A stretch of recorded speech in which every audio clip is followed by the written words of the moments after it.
about 10 days, just on the factory floor, understanding what a weave, weft, what does it mean? Being with the artisans and craftsmen, speaking with them, building that bond and connection with them is something that is important to you. Even when I started, it would be part of sustainable practices without me even realizing it. And this was some 7 years back. The buzz on sustainability has definitely gone up more since, and especially since last year. So I will say there is a big difference between doing something that you love and making a passion into a product, and then actually marketing it and scaling it. There are many steps to that. Hi everyone, welcome back to the Yellow Door podcast. I am Sonam Mahajan, a mindfulness teacher and life coach, and it's great to see you here today.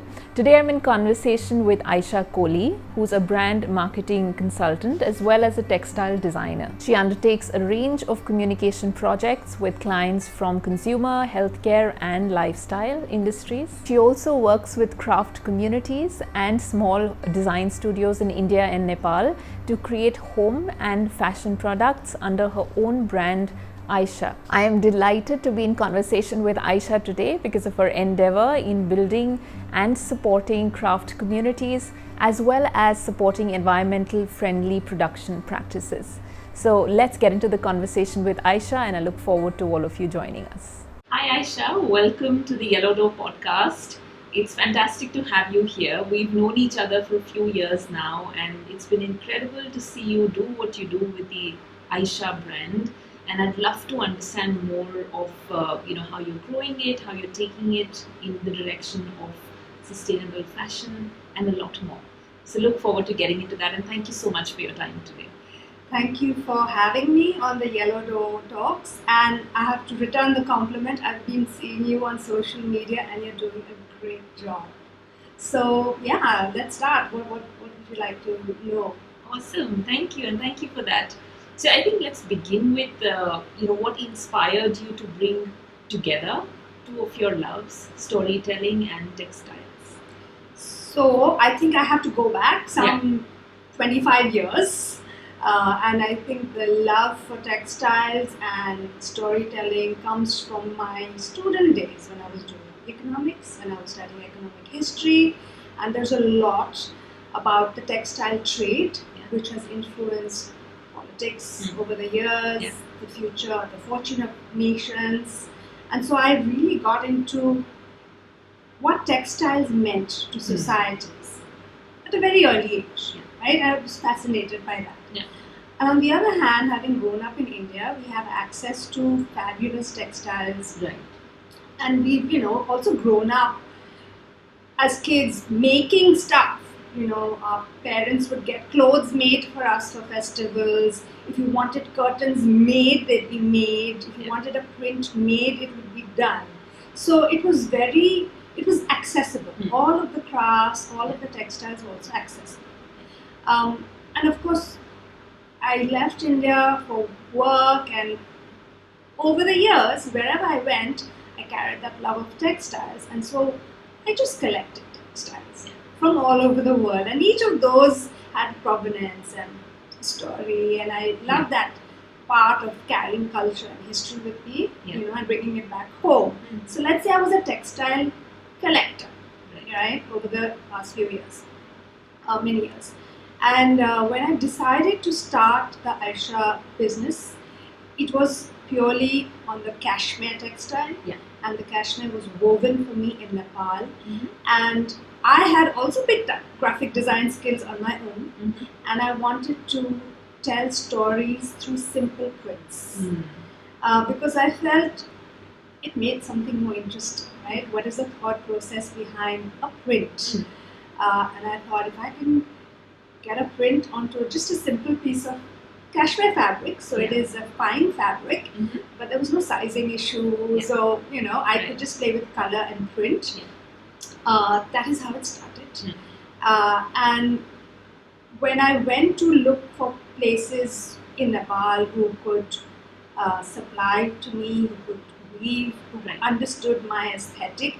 It took me a while, but I finally found some partners who got it, Right. and then that's how it started.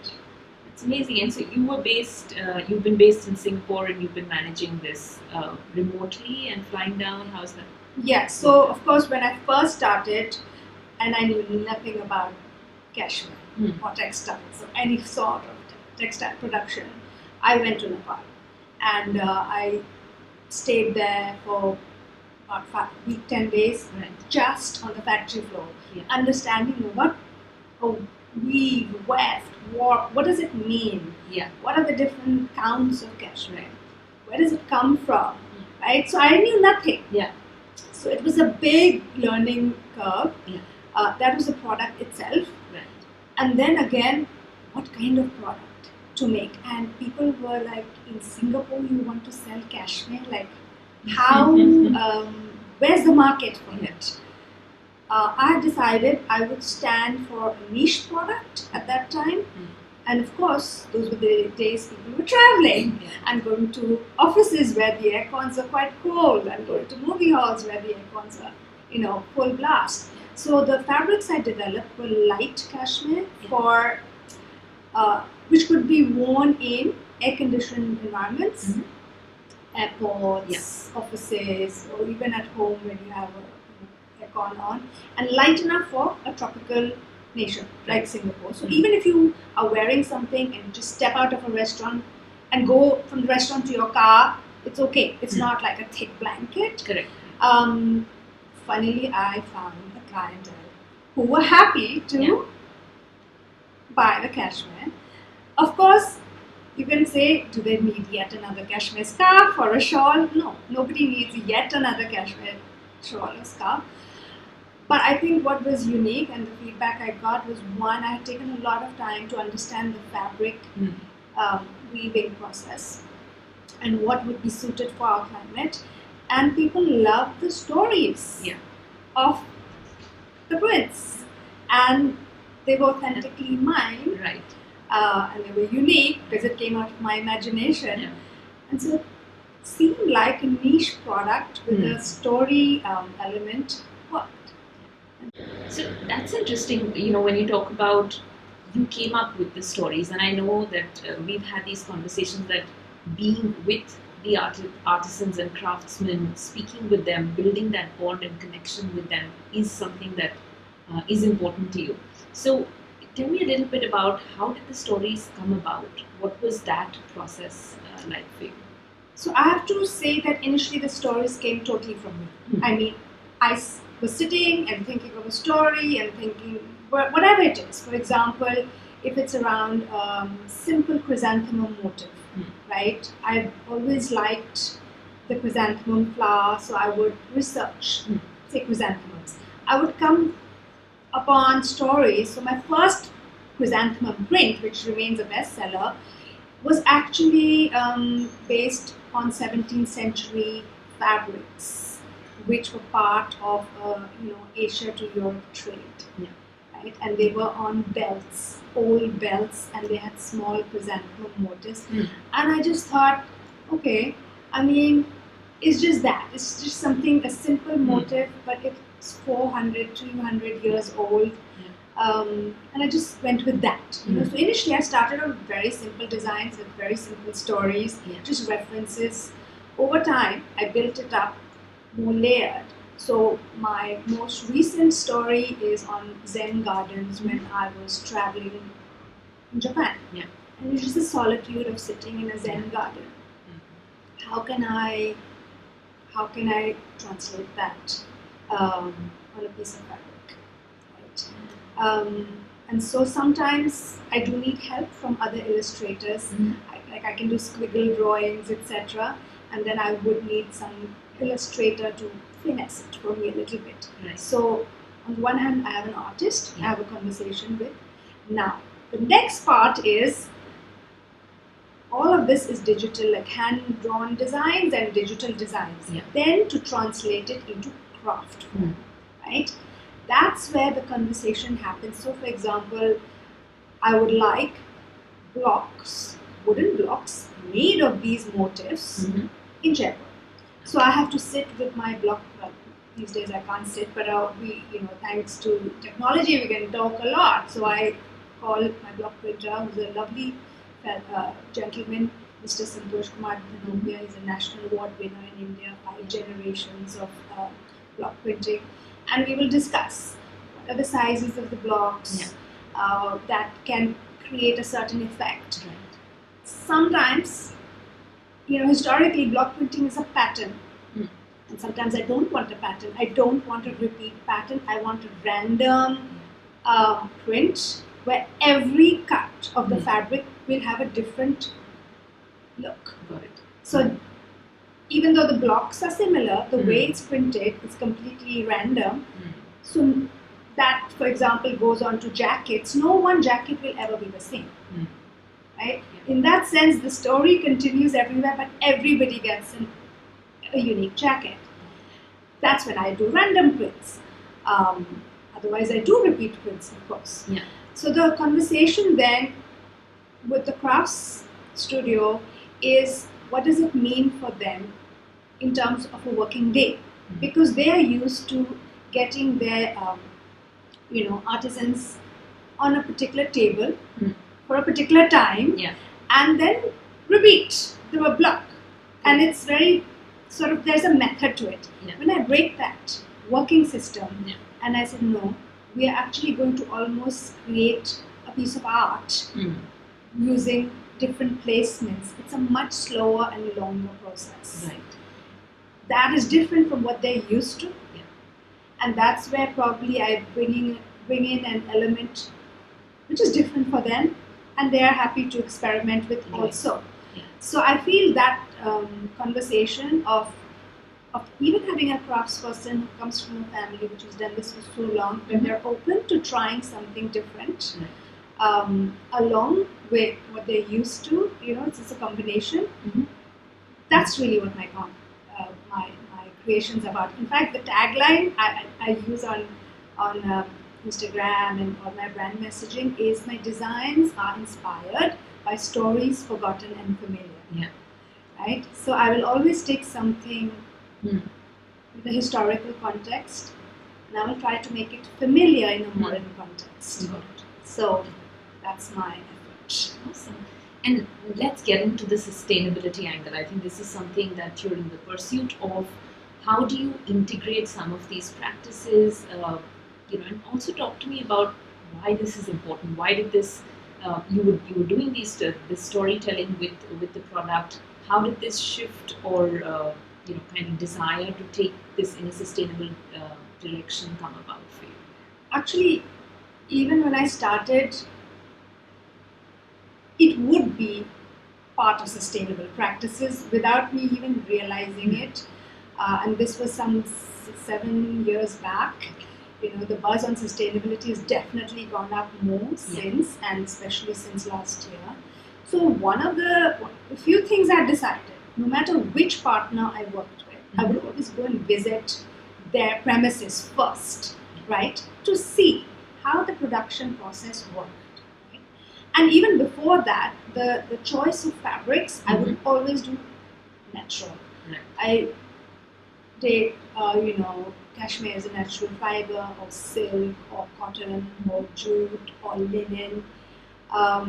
Never anything with a polyester mix.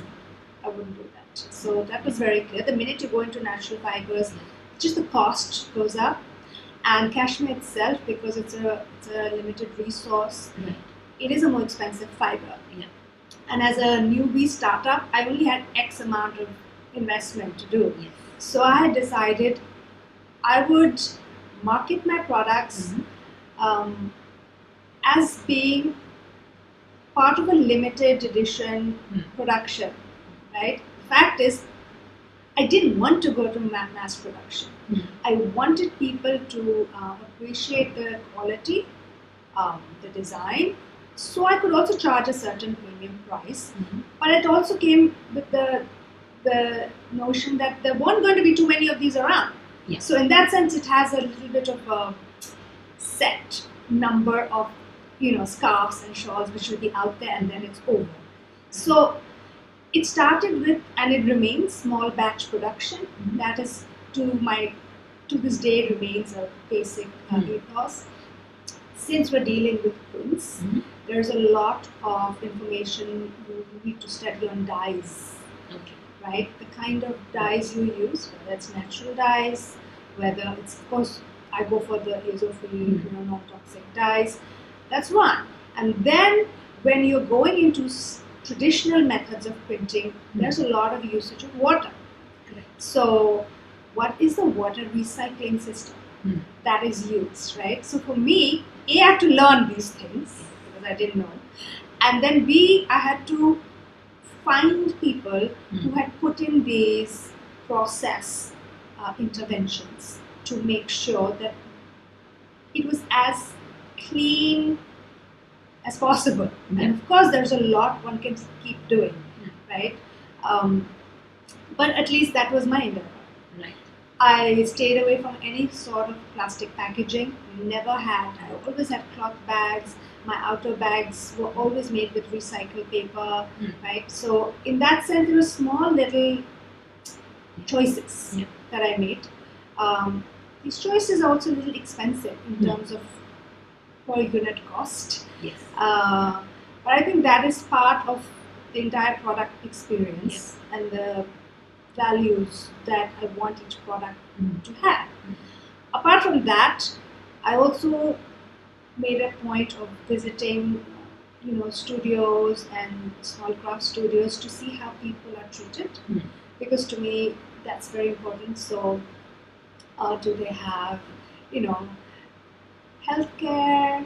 Do they have proper working conditions, well lit, well ventilated? Do they have proper leave? Are they day laborers, or are they part of a unit? They work together. Are they living close by? Do they have So to me, I felt when units work as little families of artisans, there is a feeling within a community. Absolutely. Yes. And it comes through in the relationships. So that was important to me. All of this, again, I have to say, I didn't know, and I didn't start with I will do A, B, C, D. Yeah. But as I went along and I spoke to different communities and different people who were involved in these small batch production, this just felt good. Yeah. And I just kept incorporating it. And so that's where I am. And today I have moved on to different types of fabric, and I'm experimenting in sampling. Right. So I've got, and different types of techniques. So from block printing now to ikat fabric to ajrak to jamdanis. I'm most familiar with the Indian crafts, and I reach out as directly to the crafts cluster where something originates. So for example, this shirt I'm wearing is made for me from Chanderi, and so it's right at the source. Yes. And what happens is then you understand the design aesthetics of your weaver that you're working with, how you can talk to them and say how can we work together to make this maybe a more contemporary design format. And then the fact is that it's so simple and basic. I can wear it through the year. I'm wearing it in Singapore. And they also get a sense of how to create something modern with an age-old craft. So, again, it's like mixing the old and the new. Absolutely. Yeah, and we spoke about this. I think just sourcing for supplies and even connecting with craftsmen at the source. And I think that also allows for tapping into best practices because they're on the ground and they've been doing this year on year and sharing the resources, and they perhaps know how to do it in a sustainable manner than perhaps somebody from outside coming in rethinking that process. So I'm sure that they have some wisdom around this that perhaps one would lean into. What is your experience been? Is that a conversation you tend to have with them? It's a conversation, but it's not always a clear-cut one because they are also subject to market forces, right? And if they have to meet a certain price point in the wider, more mass market, because there are a lot of handmade products also which are just in the mass market. They will cut corners then on production, and at times it is not eco-friendly.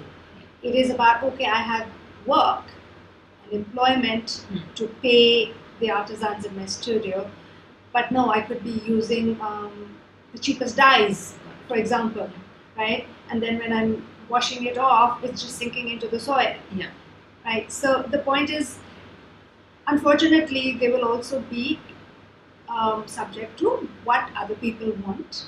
If they work with people like me who would say, we will pay extra for the more expensive dyes or the natural dyes or for a slower process, you don't have to make 100 meters. You can make just, 50 meters or 20 meters.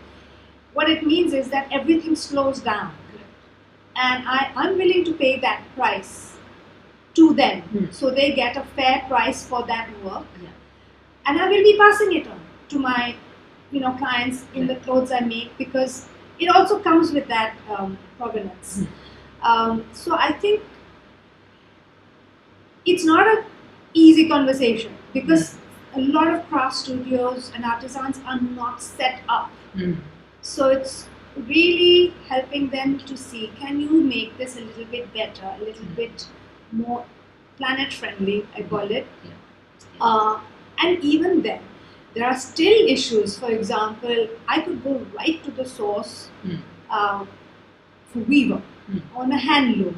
So, there's less power use, it is small batch production, is like really low carbon footprint. The question then becomes, where did the yarn come from, right? Cotton, for example, is supposed to be quite, water intensive. Where did that cotton come from? And that's where it completely breaks down. Like, nobody knows where the yarn came from, which farm it came from. I mean, that doesn't exist at all. And when we start looking at that entire life cycle, it gets complex. It's very complex. Now, there are people who are, certifying organic cotton. They are putting in sort of like barcodes at each step. You can blockchain it. The production process to see where it's come from, but it's like barely existent, like it's not even really there. And there are scandals, unfortunately. I mean, people go through certifications and then there are fraud scandals. So it's a many moving pieces. There is intent to make it better, make it a circular economy. Like even people on the crafts studio, what do you do with the cut-offs? So it's really up to the designer or whoever's commissioned it to say, okay, let's use these for something else. Let's reuse them, recycle them. Like use like zero waste. Otherwise, it will just be chucked. So again, that discussion on sustainability has to be constant, and everybody can keep improving. Having said that, I think there's also a balance. There are also millions of people in the informal sector around the world, not just in India, but definitely across Asia, Africa, Central America, Latin America, where there's a lot of handcraft. They need these job opportunities as well, right? So I've always thought it's a balance. It's between community and craft, and planet and processes of production. So and I think you pointed it out already. I was wanting to come to the challenges that you still experience in making the sustainable vision possible, and I'm sure there are a number, and it's work in progress as you described it. Ayesha, talk to me about what do you aspire for people to walk away with when it comes to purchasing anything from under the Ayesha brand umbrella? Well, honestly, I want my passion for the crafts, passion for storytelling to come through. I want people to think that they've got something special, something different, which comes from a place where communities are being supported, where the environment is being cherished. So I want them to know that that's the provenance. And I also want them to know that the materials I use and the techniques I use are meant to last. So I will create quality fabric which will last, whether it's a table linen, whether it's a jacket, whether it's a scarf, they're meant to last. So which is why I often do classic cuts and silhouettes. So yeah, it comes with a lot of love, but it also comes with eye for long-lasting wear. Right. Absolutely. Thank you for sharing that. And yeah, this I can go on about this. It's always fun to chat with you about the Ayesha brand. Let's talk about your journey as an entrepreneur. How has that been for you? If you could talk me through what perhaps you had to work through, and there are a lot of people aspiring, to do something like you have, just taking your interest and passion for something and seeing what you can do with it, and you've been able to monetize it. How do you look at your journey? Any words of advice for anyone looking to do it? Anything at all, and this could just be the first few steps that you might encourage someone with. So I will say there is a big difference between doing something that you love and making a passion into a product, and then actually marketing it and scaling it. Yeah. There are many steps to that. I think quite often people don't realize, they'll take something they're deeply passionate about and go into it and then can't figure out how to market it, how to find the client base. So I think one, a commercial head is definitely important if you want to do it as a business. Two, I have completely bootstrapped myself. So it's not been with the idea of I'm going to scale out, maybe later, but at the moment I have taken small steps, invested, recouped the money, invested, so it's completely self-sustaining. And I think it's an old way of doing business. It's the old way of, unless you can make it stand on itself, why would you just take on so much debt from other people's funds and then not be able to scale? Because every business will have a certain ramp up. And something like what I'm doing is so niche. The market size is small. It is for more affluent customers who are willing to buy in the name of sustainability and craft and culture. It is not easy to scale what I'm doing. I have a vision for it, and I think that is the biggest thing, to know that scaling, if you go down this route, may not happen immediately, and you need to be content with it. Right? So that's where I am, and everybody can be different. That's just been my way, and along the way, I have found a lot of support, obviously, from my family. My husband, my children, my mother, my sister, my in-laws, everybody. So that family support is really, really important. And my friends have been incredibly supportive. I'm constantly meeting a lot of other women entrepreneurs, and we collaborate a lot. So the power of women networking and women supporting each other is incredible. And that's how a lot of my business has been built, based on personal discussions, knowing where somebody's coming from. So I guess it's a slightly old-fashioned way of building businesses, in today's high-tech sort of startup world. That's more high-octane. This is a bit more, I would say, calm in that sense. And it works for you. I think that's... And the intention of this conversation also is to put out different models, that might work for people. And not everyone wants to scale and monetize to that extent. And I think what you described is beautiful, intimate, and you are enjoying it. And it's always work in progress. If you want to take it to more people. So I'm sure this will resonate with some people, because we're all unique, we're all different, I hope. Yes, absolutely. No, but it's been great talking to you. Thank you so much for your time, and I look forward to everything that's coming up with Ayesha. Thank you, Sonam. This was a really fun conversation, and all the awareness around sustainability and slow fashion, whatever goes out in the world, I'm just doing my bit, and I'm really thankful for you to, in supporting me.